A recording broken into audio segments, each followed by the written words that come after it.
Tov, Erev Tov, the Tzorayim Tov, depending on where people might be. And nice to see everybody. Hope all is well. Welcome to part 5 and the Torah in Motion Zoom series on biblical commentaries they never taught you in Yeshiva. So after Moshe Mendelssohn, who they for sure didn't teach you in Yeshiva, we'll introduce someone who they for sure didn't teach his biblical commentary in Yeshiva, but they may have mentioned his rabbinic commentary. I don't know, even that, not so much.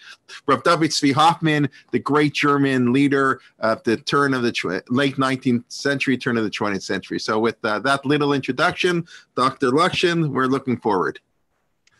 Thank you very much. As Rabbi Kelman said, this is the 5th session, but it's the 3rd commentator. We're dedicating to each commentator 2 sessions. And so to review who the 2 that we've seen so far are, we saw Shmuel David Luzzatto in Italy in the 19th century. Then we went back to the 18th century to Moses Mendelssohn, and now we're moving on to Rabbi David Tzvi Hoffmann, who flourished in the beginning of the 20th century. Rabbi Hoffmann is different from the previous 2 commentators that we looked at in a number of ways. First of all, he is a great Talmid Chacham, and he's the author of some really interesting responsa, opinions in Jewish law. And on the other hand, he has an amazing secular education. Now, certainly, Shadal had an amazing secular education, but he was really self-taught. And Mendelssohn also was mostly self-taught, but Rav David Tzvi Hoffmann had a PhD, and he was a Talmid Chacham. And we'll see various things that make him interesting. But he is, just to tell you the bottom line of these sessions, he is the first rabbi, the first and one of the only rabbis who took biblical criticism seriously enough to address biblical criticism in his commentaries on the Torah, and to try to refute biblical criticism. He was born in 1843. He was born in Verbo in Hungary, and Hungary was part of the Austrian Empire back then. Verbo is actually in Slovakia today, but we would still consider him to be a Hungarian, and that's what he thought of himself as we'll see in one of the texts we will see in a few minutes. His father died when he was just 5 years old. He studied with some very impressive people, both from the more modern circles and from some less modern circles, but he studied with Rabbi Azriel Hildesheimer in his youth in Eisenstadt in Hungary. And when Hildesheimer left Hungary to go to Germany, Hoffmann also left. And one of his first jobs was teaching at a school headed by Rabbi Shimshon Raphael Hirsch. He didn't agree with Hirsch about all the issues. So I won't talk about the disagreements that he had with Rabbi Hirsch, but in many ways they shared many values. He studied philosophy, history, and Semitic languages at the University of Vienna, and at the Friedrich Wilhelm University in Berlin, and at the University of Tübingen, where he received a doctorate degree for academic Talmud studies. And we'll talk a little bit more about the relevance of academic Talmud studies for our topic here. In 1873, Rabbi Azriel Hildesheimer founds the Rabbinical Seminary in Berlin and hires Hoffmann as a teacher there. And after Hildesheimer dies, Hoffmann becomes the head of that school. He had a reputation as being punctilious in observance while being lenient in some of his religious decisions. I wanted to try, before we look at his commentary, I wanted to talk a little bit about the personality. And, you know, he was, as I said, a great Talmid Chacham who dealt with some of the issues of modernity that some of which still trouble us today. One of the people who attends these classes regularly sent me an email and said, wasn't he the one who wrote that famous tshuva about a Kohen marrying a woman who converts to Judaism? There was a case that was brought to him where there was a Jewish man, a Kohen, who was married to a Gentile woman, and the Jews started taking his Judaism a little more seriously, and his wife wanted to convert to Judaism. And the general principle of conversion is that you convert somebody to Judaism if they are willing to observe the mitzvot, but if they say that they're not going to observe the mitzvot, then you don't convert them. And if this woman converts to Judaism, she wants to continue to be married to this man as a Kohen, and a Kohen is not supposed to be married to a convert. So are you allowed to convert a woman like this to Judaism? And Rabbi Hoffmann says, yes, it is permitted to convert a woman like this to Judaism, and offers some learned arguments why it is permitted. On another issue of modernity, an issue that's kind of close to my own heart, on the issue of, is a Jew allowed to teach Torah to a Gentile? There are lines in the Gemara that say that it is not permissible to teach Torah to a Gentile. Rabbi Kelman, I imagine you don't go checking on who's signing up for the Torah and Motion talks about whether all of them are Jewish. And certainly, when I taught at York University, I wasn't able to have a policy that I would be teaching Torah only to Jews. There's a famous tshuva of Rabbi Yaakov Weinberg specifically about teaching in university. Apparently, he was offered at one point in his life, he was offered a position in a university. One time when I was lecturing about this, somebody said that Rabbi Weinberg's tshuva presumably says that it's okay to teach Jewish studies in a university, but only if it's in a tenure track position. But that wasn't his answer. But Rabbi Weinberg did find a heter. Rabbi Hoffmann, on the other hand, he dealt with a different kind of issue. In Germany, they had religious instruction as part of public school education. And the people who were Jewish were given a Jewish teacher. There were hours, if you're going to a public school, part of the time in public school would be for religious instruction, and the students were divided in groups by their religion. And a Jewish teacher who was teaching in a public school turned to Rabbi Hoffmann and said, I have a student who was assigned to my class, and his father is Jewish and his mother is not Jewish.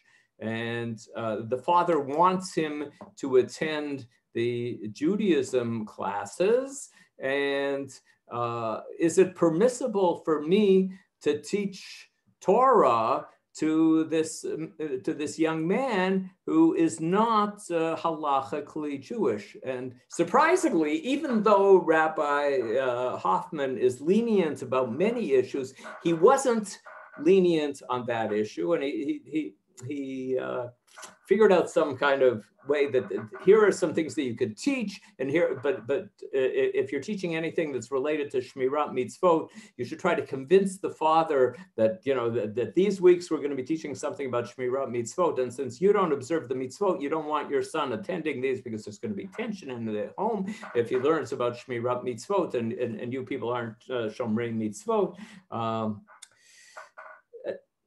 Just to make the character of Rabbi Hoffmann clear, I should say I know somebody who's writing a PhD right now on David Tzvi Hoffmann's responsa and halachic writings. A man named Emmanuel Bloch, who's a friend, a neighbor of my son in Manhattan has been working on, and I often enjoy talking with Emmanuel about Rabbi Tzvi Hoffmann as a halachist. And I thought I'd just share with you, this is one of my favorite tshuvot, favorite rabbinic responsa in the whole canon of responsa literature. It's not about Bible, but I hope you'll forgive me for giving you this like introduction that shows something about the world in which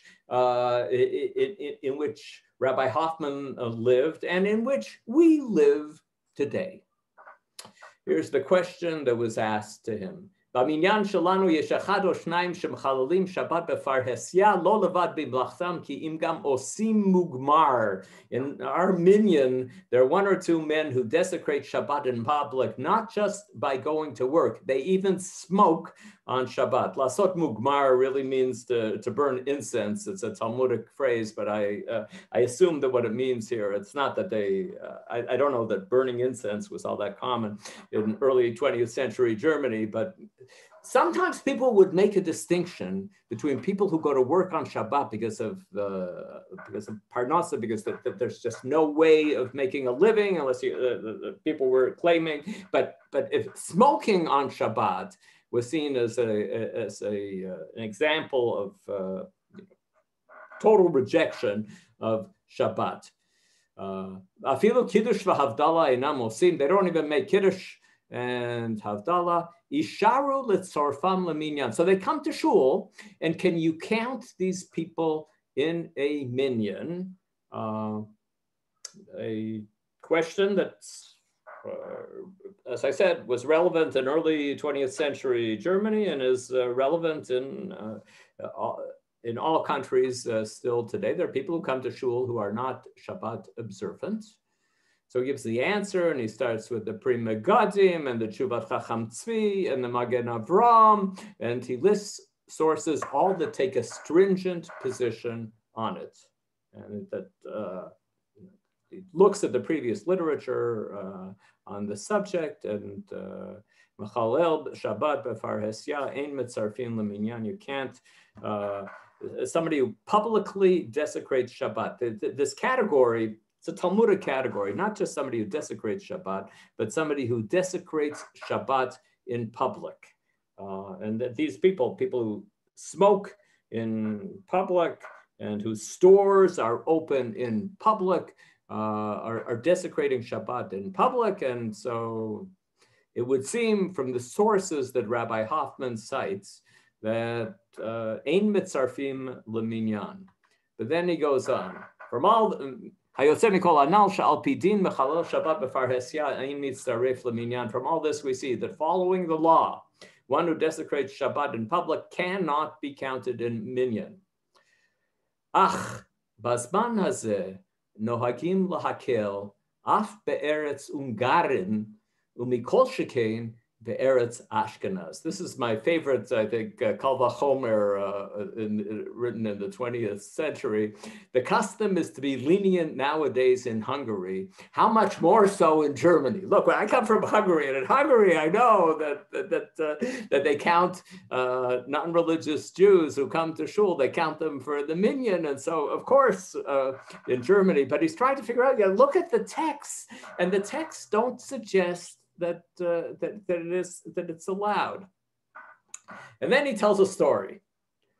I remember, I'll read it in English just to save time. I remember that one time a member of our community, Kahal Adat Yisrael, who kept his store open on Shabbat, became an Avel. And of course, the custom is that when somebody loses a parent, then they are the Shaliach Tzibur. They lead the services on weekdays.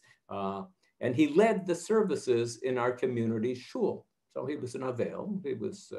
He used to have his store open on Shabbat. Just something that can happen in any city in Canada or the United States or all over the world these days. That somebody who works on Shabbat loses a parent and decides to come to shul.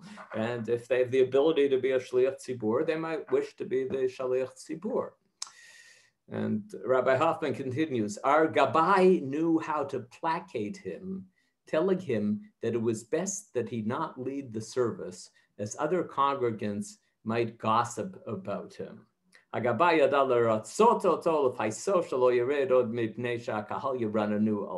that's how he convinced him not to be a shaliach tzibur. But what happened? So he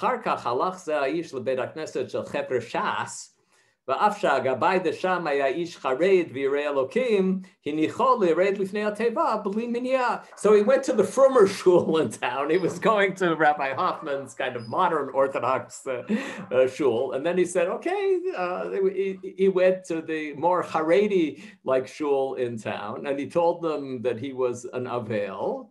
And he wanted to be the Shaliach Tzibur, and they said, okay, you can be the Shaliach Tzibur. So Rabbi Hoffmann went to talk to the Gabbai at the Haredi Shul. When I asked the Gabbai why he didn't prevent the man from leading the services, he answered that from time immemorial, miyamim kadmonim, from time immemorial, the custom here in his Beit Midrash is that they don't prevent people whose stores are open on Shabbat from leading the services. He says, das is the minhag. And since the rabbis at the Beit Midrash were famous scholars, we could assume that they had valid reasons. So that's what the Gabbai said to him. Look, there were great rabbanim who davened in this Beit Midrash, and Jews whose stores were open on Shabbat used to come here, and they used to lead the service. And of course, leading the service is even a step beyond counting towards the minyan. So even this was allowed. And then Rabbi Hoffmann starts speculating what might be the logic behind this approach. Perhaps they relied on the opinion of Rabbi Yaakov Ettlinger. The Jews who desecrate Shabbat these days are somewhat akin to Tinok Shenishpa Leben Hanochrim, children who were captured by Gentiles, who were taken into captivity by Gentiles. The idea kind of being that we're all educated by the society in which we grow up, and the village in which we grow up gives us our values, and these days the society doesn't really teach Shabbat the way it used to. So since most Jews in our country desecrate Shabbat, so it isn't that this child has actually been hijacked, kidnapped by the Gentiles, but he's kind of been kidnapped by society. He's been brought up by society as a result of the societal pressure. They don't intend to deny the essential principles of Judaism when they desecrate Shabbat. That in the days when the Jewish community, everybody in the Jewish community, or virtually everybody in the Jewish community observed Shabbat, then desecrating Shabbat had a different meaning to it than it does today. Similarly, Rabbi Meshulam Zalman HaKohen, I wasn't able to figure out who this is. I found some Meshulam Zalman HaKohen who lived before the 19th century, but that Meshulam Zalman HaKohen could not have been quoting Rav Yosef Shaul Natanson, so maybe it was his grandson or something. Rav Meshulam Zalman HaKohen told me in the name of Rabbi Yosef Shaul Natanson that Jews from America are not considered invalid.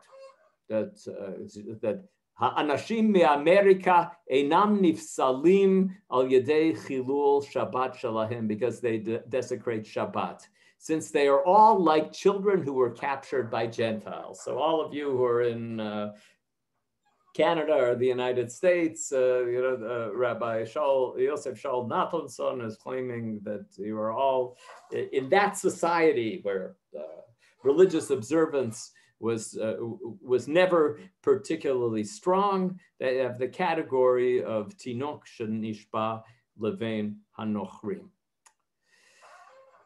Then, after offering these arguments, Rabbi Hoffmann still says, in any case, a person who decides to be lenient and count such people in a minyan has support for that position.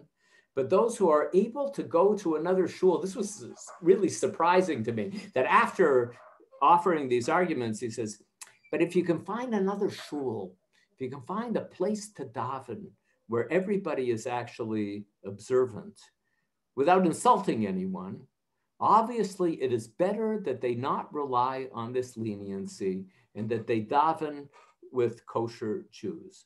Pshita demiyotov shelo yismoch al heter zeh v'yitpalel im anashim ksherim. It's best if a minyan consists of people of 10 men who accept halacha. And then he offers another argument why one might consider being lenient on an issue like this. Od yesh snif lahakel de bismanenu lo mikre mechalel Shabbat befarhesya kevan sheruban osin kain. It's another possible argument for leniency. People whose stores are open on Shabbat are not considered anymore to be in the category of public desecrators of Shabbat, because now this is what most Jews do. Public desecration of Shabbat means going against the community. But if the community is not observing Shabbat, then you are not in the category of a public desecrator of Shabbat.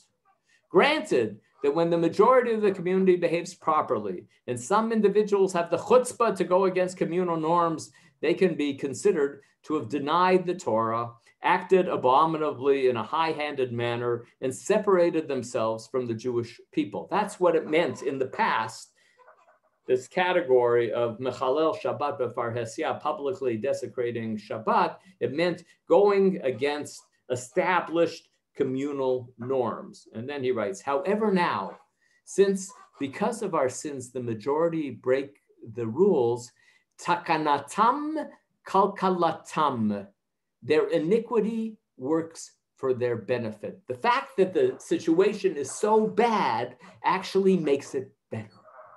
Hayachid choshev she'en zo avera gedola kol kach ve'en tzarich la'asot betzina ufarhesya shelo kevitzina.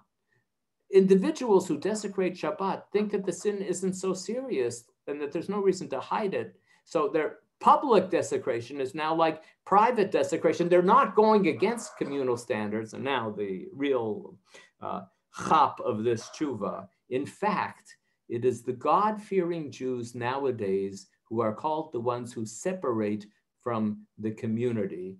We are the ones that, Mechalel Shabbat befarhesya, that category of publicly desecrating Shabbat means a person who goes against communal norms and behaves so differently from the community. And Rabbi Hoffmann says, so, and who is it who goes against communal norms these days? It's us, it's we from people who go against communal norms. Hayireim kruim bismanenu prushim umuvdalim, v'haposhim heim hahochim b'derech kol haaretz. The people who desecrate Shabbat are the ones who are following what have been established these days as communal norms, because the community at large are not observing Shabbat. But we are the ones actually who have separated ourselves from the community. And because of that, this category of Machalel Shabbat befarhesya is someone who is separated from himself from the community no longer exists. We see someone here struggling with his attempt to be totally committed to halacha, taking extremely seriously what many of us might consider today a Haredi kind of approach, because most of the modern Orthodox synagogues that I think many of the people here attend would never think of not counting somebody in a minyan, a Jewish person who walks into the minyan. They wouldn't think about doing this, but Rabbi Hoffmann takes the stringent sources extremely seriously here, but he offers some interesting arguments, and he's got, what I really like about this is the understanding that he's living in a different kind of world than the world of the rabbis of the Talmud. We all realize that, but how often does a rabbi writing a tshuva write like this so clearly, that the fact that the world is so different these days and the Jewish community is so different these days might result in us having a different approach to things. Okay, so this is just like an introduction to Rabbi David Tzvi Hoffmann, the halachist. Hoffmann also, in addition to being a great halachist, he was a critical scholar. He was a true Talmudist and a halachist, but he believed in academic work in critical Talmud studies. And so before we actually look at what he says about critical biblical criticism, I wanted to give you a little sample of his critical Talmud studies. I think somebody has somebody is unmuted and has some noise in the background. If you have noise in your background, please be sure to mute yourself.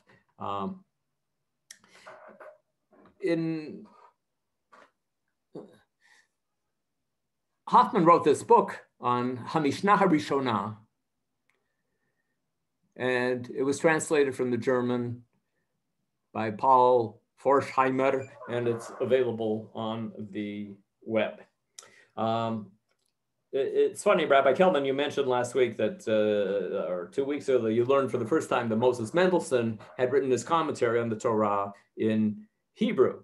And Shadal also wrote his commentary on the Torah in Hebrew. And most of Rav David Tzvi Hoffmann's writings, other than his straight halachic writings, were in German, and he wrote about Talmud in German, and he wrote his commentary on the Torah also in German. And so I have here a selection from a section of his that shows you a little bit about his critical study of the Talmud. You know, we're all acquainted with the Mishnah in Pirkei Avot. I've started here with Pirkei Avot, chapter 1, Mishnah 15, going through to chapter 2, Mishnah 4, up to Mishnah 15.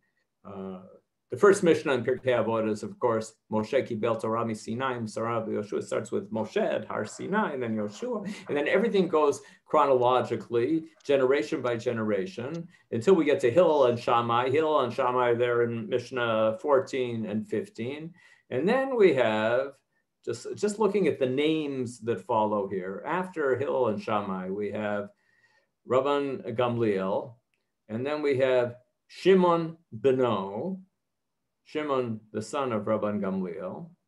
And then we have Rabban Shimon ben Gamliel. Wait a second, is that the same guy as in Mishnah 17? It's Mishnah 16, Mishnah Tet Zayin is Rabban Gamliel. Mishnah 17 is Shimon Beno, the son, they don't call him Rabbi. And then Mishnah 18 is Rabban Shimon ben Gamliel. And then we have Rabbi, that's in the first Mishnah of the next chapter, is Rabbi Yehuda Hanasi. And then we have Rabban Gamliel, Beno Shel Rabbi Yehuda Hanasi. There were actually 3 Rabban Gamliels, and this is the 3rd Rabban Gamliel. This is the son of Rabbi Yehuda Hanasi. And he says a couple of things in Mishnah Bet and in Mishnah Gimel and in Mishnah Dalet. And then we have Hillel Omer. Wait a second, we had Hillel back in the beginning. Okay, so that's the problem that anybody who studies Pirkei Avot and looks at this order of the generations just has to end up scratching their heads when they look at this. So let's see what Rabbi Hoffmann writes about this. Let's just start here. Is this clear enough, or should I make it a little bigger, Rabbi Kelman? A little bigger would be a little better, but yeah. Good. Yeah, that's fine. Okay. A careful study of the treatise reveals immediately numerous difficulties which call definitely for a critical analysis. In the first chapter, there is an important gap between Hillel and Shammai and the following Mishnah, Rabban Gamliel. 3 generations are missing: Shimon ben Hillel, Rabban Gamliel Hazaken, and Rabbi Shimon ben Gamliel Hazaken. So Hoffmann is assuming, and he'll argue this in the continuation, that after Hillel, they don't go to the first Rabban Gamliel, they jump to the second Rabban Gamliel. And so there are 3 generations that are totally missing here. Rabban Gamliel's son is conspicuously mentioned only without the title of rabbi. And then immediately after in Mishnah 18, he is mentioned as Rabbi Shimon ben Gamliel. So wait a second. So is it Shimon? Is it your friend Shimon that you don't call him rabbi? Or is it Rabbi Shimon ben Gamliel? If we were to follow the, as we shall see, erroneous opinion of some commentators, according to which Mishnah 16:17 referred to Rabban Gamliel Hazaken and his son Shimon, then the absence of any title for Shimon is all the more striking, and the difficulties only mount. In that case, 2 gaps would appear: one between Hillel and Rabban Gamliel the first, because there was 2 generations later was Rabban Gamliel the first, and again between the 2 Shimons, from the first Shimon to his grandson Shimon. Rabban Gamliel II, the grandfather of the editor of the Mishnah, would be missing, and then the more famous, perhaps, Rabban Gamliel II would be missing from the list. If you're not following every one of the details here, that's okay, but you can hear the music of what Hoffmann's doing here. After the dynasty of the Nesiim has been listed down to Rabban Gamliel III, the son of the editor of the Mishnah, Hillel appears once more. There is no doubt that this is Hillel Hazaken and not, as some would have it, a later Hillel. There is a Hillel among the Amoraim, and there is some people have suggested that maybe that second Hillel isn't the same as the first Hillel. That couldn't be the case, because Mishnah chapter 2, Mishnah 6 is expressly attributed to the elder Hillel in the Gemara and in Avot Rabbi Natan. So we can't say that this is the later Hillel. Otherwise, one would have to shift 2:6 to chapter 1, as do some codes. Okay. Why now have Hillel sayings been distributed over 2 places? Starting with chapter 3, all chronological order seems to be lacking. Even a topical arrangement would be hard to discover. And anybody who teaches Pirkei Avot, and I know Rabbi Kelman, you teach Pirkei Avot, we all teach Pirkei Avot from time to time. Finding the connection sometimes between one Mishnah and another is a real challenge. And the 5th chapter has no connection with the preceding ones at all. We cannot see why it has been attached to the treatise of Avot, inasmuch as most of the sayings by far are not attributed to any of the Tanaim. These conspicuous features lead us, never mind the 6th chapter, which everybody says that's a later addition to Pirkei Avot, but even looking at the first 5 chapters that we generally think of as being this consistent work, this piece of writing that was written to be read as a unit, these conspicuous features lead us to the conviction that the Mishnaic treatise of Avot has undergone manifold rearrangements. They also call for a reconstruction,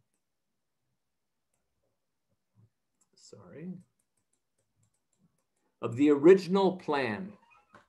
What's Rabbi Hoffmann doing here? He's finding us like the original Avot. Looking at the Avot that we have, he says, I am going to reconstruct what the original source was.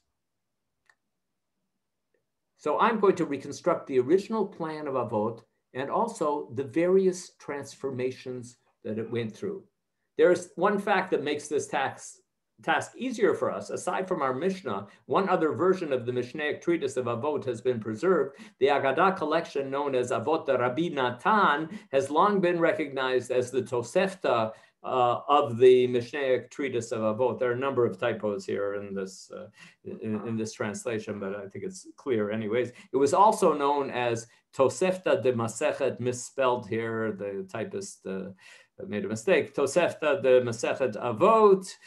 It contains a running commentary in additions to the Mishnah of Avot, but it becomes immediately obvious that this Tosefta does not have our Mishnah as its basis, but rather another version that had probably been edited by Rabbi Natan. This other version of Avot, to be called here the Mishnah of Avot de Rabbi Natan, can be easily reconstructed from Avot de Rabbi Natan, if not in all details, then at least in its essential constituent parts. So what do we have here? You know, put it bluntly, we have here the source theory of Pirkei Avot, that we look at Pirkei Avot, at this conglomerate that we call Pirkei Avot now, and we say to ourselves, it's made up of, there was a redactor who came along and took from various different collections that were called Avot, and he put them together, and I am going to take my scissors and paste, and I'm going to cut out the pieces, and I am going to reconstruct the original sources from which Avot was made. It's possible the Rabbi Hoffmann would not like the way I am rephrasing what he's saying here, but I would argue that this is what he is doing here. To put it even more bluntly, he is doing to the Mishnah what many biblical critics do to the Bible. They look at it and say, well, this doesn't fit with this, and this is, well, we have to look at the sources, and we have to divide it up into the four sources. Okay, let's just read a little further, then at least in its essential constituent parts, because its text is in most cases quoted in its entirety, or at least in part, in the commentary of Avot. Accordingly, the Mishnah of Avot of Rabbi Natan was composed of the following parts. So here's what the original Mishnah of Avot looked like. The oldest fathers of the tradition until Hillel and Shammai, identical with our Mishnah Avot, chapter 1 to 15. Only for Hillel, his saying in 2:6, and one more had been added. Immediately after Hillel and Shammai, there followed Rabbi Yochanan Hazaken Kibel me Hillel the Shammai. That's in chapter 2, Mishnah 8 to 14. We have to reconstruct the source that way. That was the original Mishnah Avot. It skipped from 1:15 to 2:8, and 5 of his, of Rabbi Yochanan ben Zakkai's outstanding disciples. And after that, several old Tanaim up to the time of Rabbi Akiva are enumerated, Akavia ben Hillel, ben Mahalalel, and all of those. All of these names are also found in our Mishnah, but in a quite different sequence. But I'm going to rearrange the Mishnah and create this document and say this document is the original document of the Mishnah. And then follow, for the greater part, later Tanaim, also some earlier ones without a recognizable order, and their sayings, only a few of which occur in our Mishnah. And then, so he reconstructs what the Mishnah used to look like. And I thought it was important to look at this before we go on to what he does with the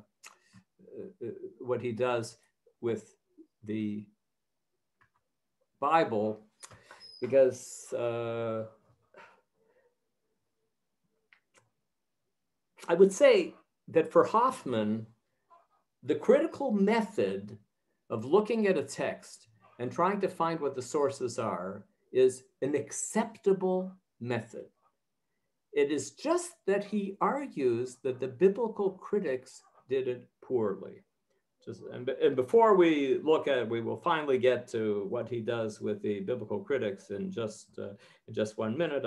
Before that, I wanted to just share with you a joke that I once heard here in Israel. There was a lecture given by a religious professor, and another religious professor who was there was not all that pleased with the lecture. And in order to explain the line, I have to teach you a little Talmudic text. There's a line in the Talmud that says, Kol da asar lan rachmana, shara lan kavate. Everything that God prohibited to us, he permitted to us something that's similar. Asar lan dama, we're not allowed to eat blood. Shara lan kavta, but God allows us to eat the liver and get a little bit of the taste of blood when you eat the liver, is what this text is suggesting. Chelev behema, chelev chaya.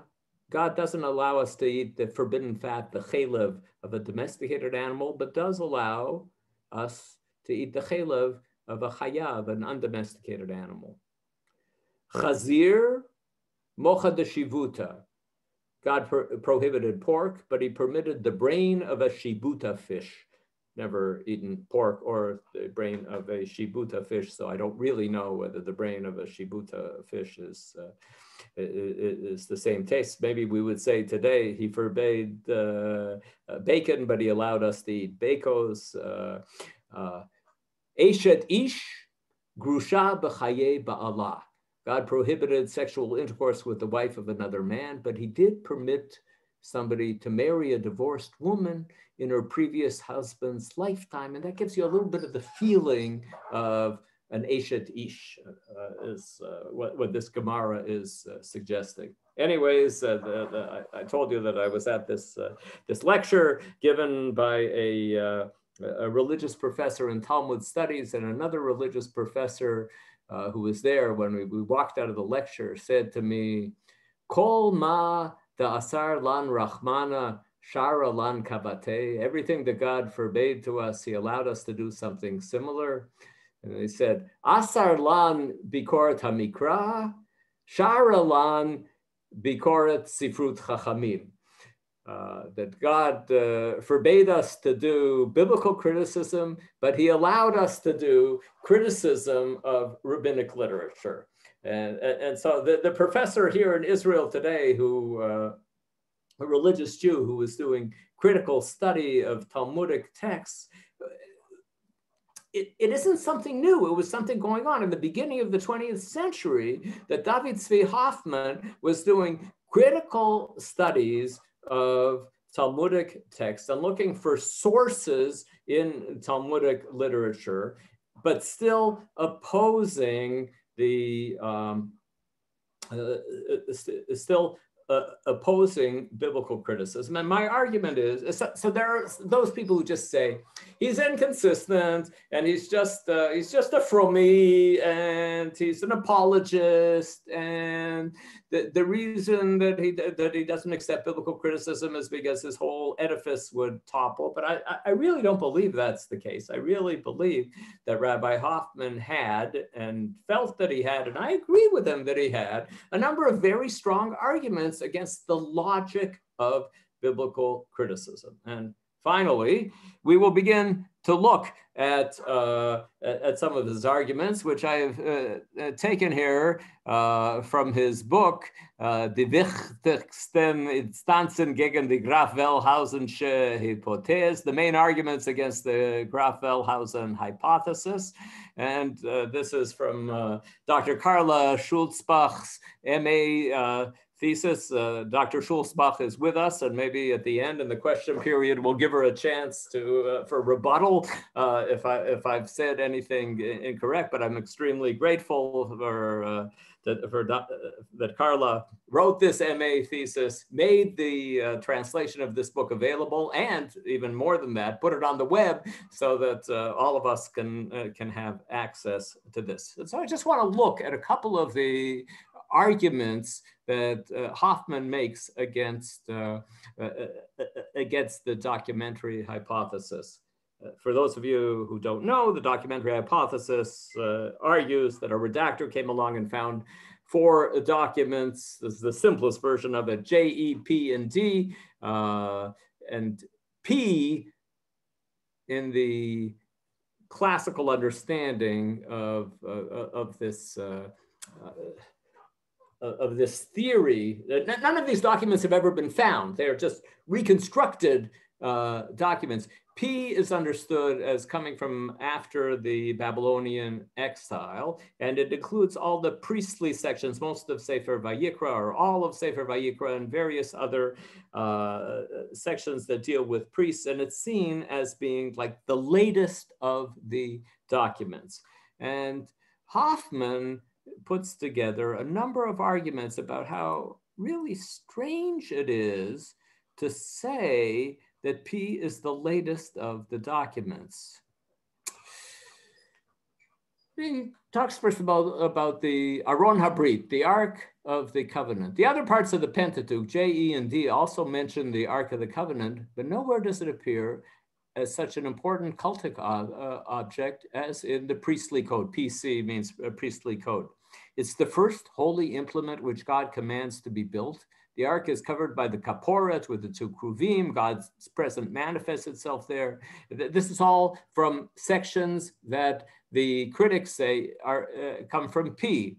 The holy ark must be equipped with staves, with badim, by means of which it can be carried by the Levites after it was carefully covered by the priests. As things are, it is generally agreed that long before the destruction of the first temple, the ark with the tables of the law was no longer there in the sanctuary, and that when building the second temple, nobody thought of putting a holy ark in the Holy of Holies. There is no holy ark anymore. Wait a second. You're saying that P is from after Churban HaBayit, it's from after the Babylonian exile, but you're saying that the section of the Bible that makes the biggest deal out of the Aron HaBrit is P. And why would, therefore, that the atonement on the Day of Atonement no longer took place at the Kaporet. That's what the sources tell us. But at the Even HaShtiyah, which had taken the place of the Ark. Why would the author of the priestly code have included the Holy Ark in his legislation? Why would he write that? Why would he write that the way to effect atonement of the people on Yom Kippurim is through the Aron, when the Aron doesn't exist anymore? It's totally illogical.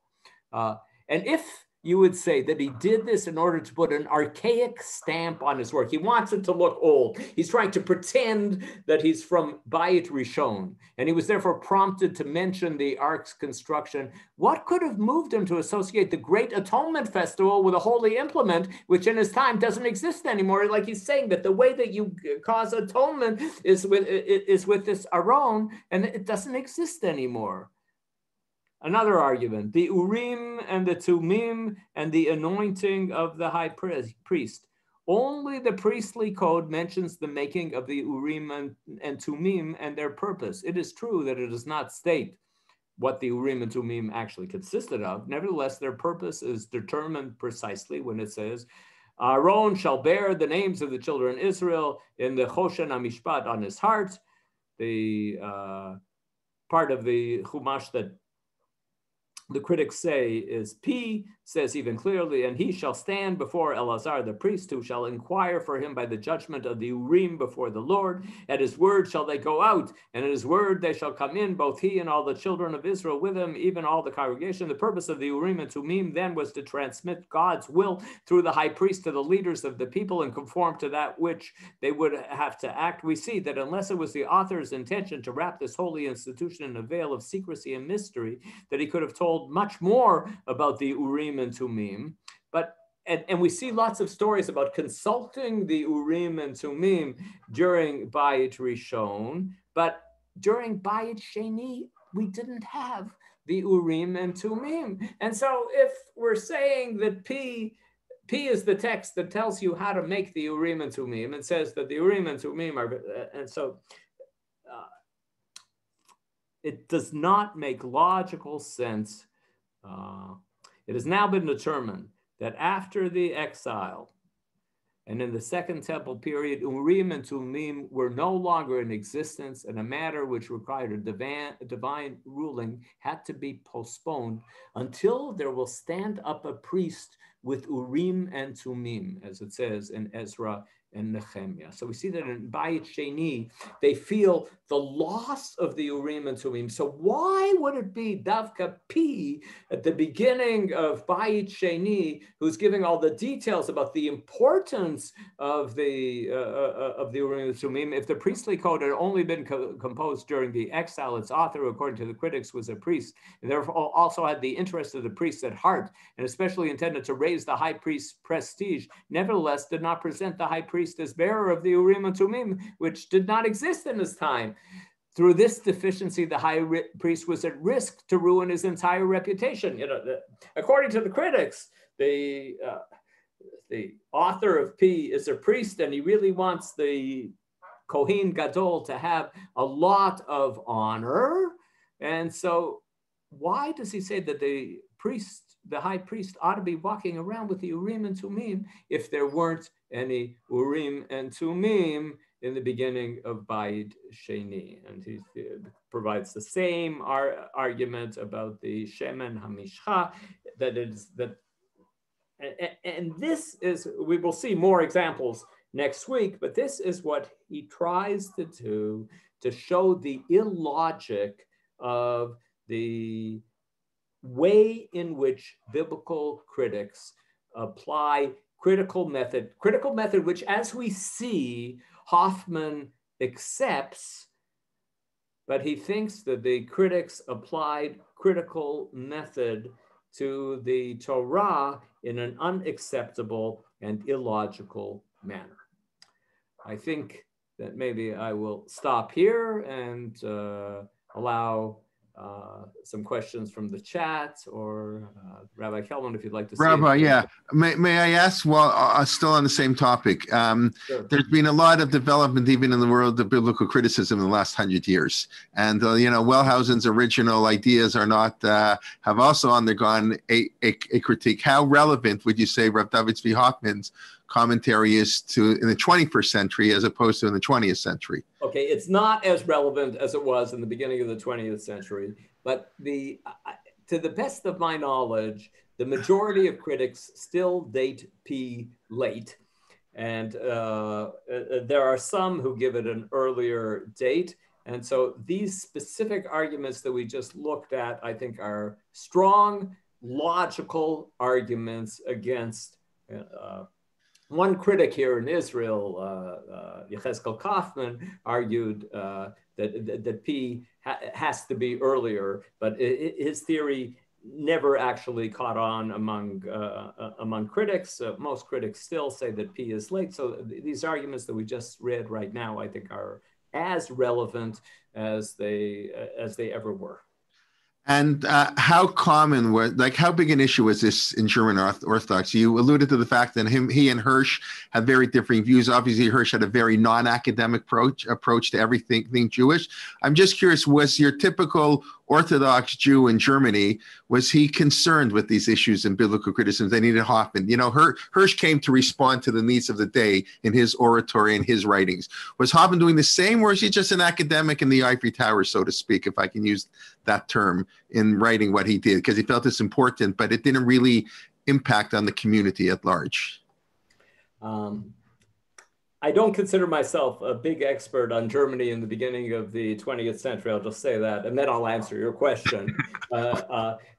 My understanding is that it wasn't a central concern of people in the Jewish community, and that there were some intellectuals, just like today, there are various people who, I would ask you, Rabbi Kelman, how central is biblical criticism? Correct, 100%. That's exactly right. Most people don't care about it. That's right. But there are some intellectuals who care about it. And there's somebody like Hoffmann who's using the same kind of method for looking through a text and saying, what was the original text? What was the sources?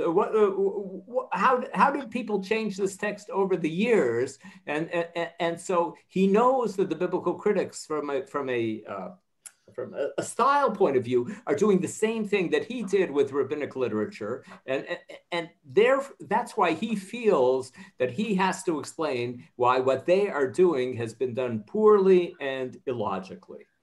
Okay, Marjorie's asking, I'll get to all the questions. I know that's the last one, but if you want to compare maybe his approach to Josh Berman, who just, recently came out with his book Ani Ma'amin, that Corin has been pushing on biblical criticism, and maybe Josh Berman is a academic Jewish scholar, also a fine Talmud Chacham, an Orthodox rabbi, and they just wrote a book on biblical criticism. So I don't know if you've had a chance to read the book yet, so maybe it's not a fair question. I have read the book, and I actually wrote a review of it in the Jerusalem Post.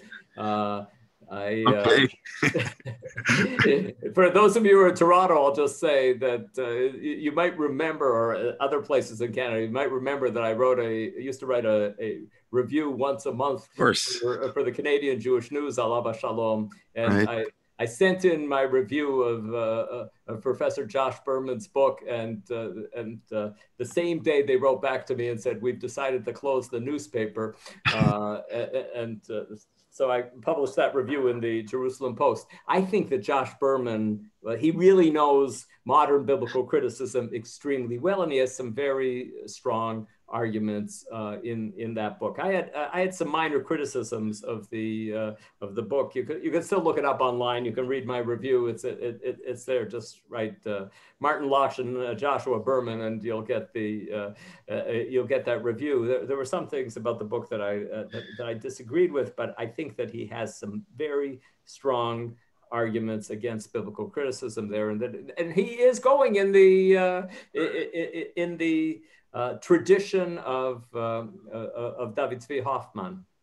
Okay, let's go back to the beginning. Not too many questions. David Eisen wants to know, did Rav Hoffman officiate at the wedding of the Cohen and convert? Now, I didn't know that Rav Gorin said officiated with execution, Helen Zeidman to a Cohen following her conversion. Rabbi Hoffman did not officiate. He makes that very clear. I'm permitting a very good question that you. I mean, it's kind of similar what he did in the shul. I'm permitting you to daven there, but really it's better kedaven in a quote unquote a firmer shul. So it's very interesting. But I can totally understand why Rav Gorin had a very different approach. It's sort of like the rabbi gives a hechsher but won't eat there. Like that's a whole different story. Okay, somebody I guess raising a question, Zava, on the Gemara.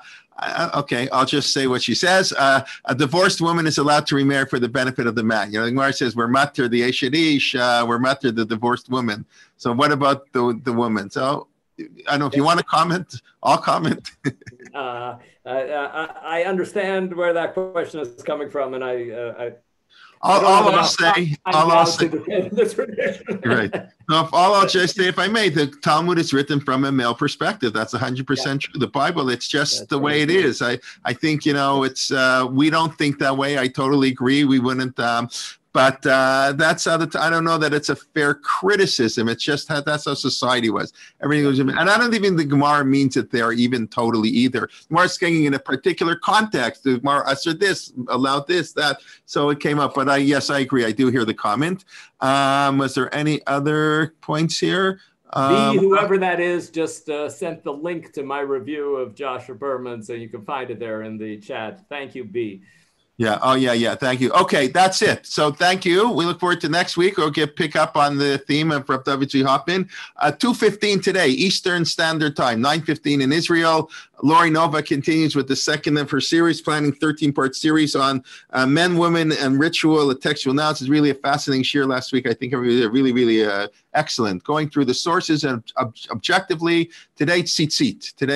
Today and next week on tzitzit. That's 2:15. Same Zoom channel. I assume you'll take a break, but if you want to stick around for 3 hours, actually, I'm going to end the meeting, so you can't stick around for 3 hours or 2 hours. And then at 8 p.m. this evening, Moshe Sokolov continuing his weekly shiur on the Haftarah of the week. And then tomorrow, we don't have the shiur in the morning. Shuli Michigan finished her series, but tomorrow evening, Rabbi Michael Whitman from Montreal will be giving the shiur in Parshat HaShavua. So we got 3 more shiurim coming up ahead. We look forward to seeing you, learning with you. Everybody be well and enjoy, and nice to see everybody. And thank you, Dr. Lockshin, and have a wonderful week, and welcome to your new apartment. Thank you.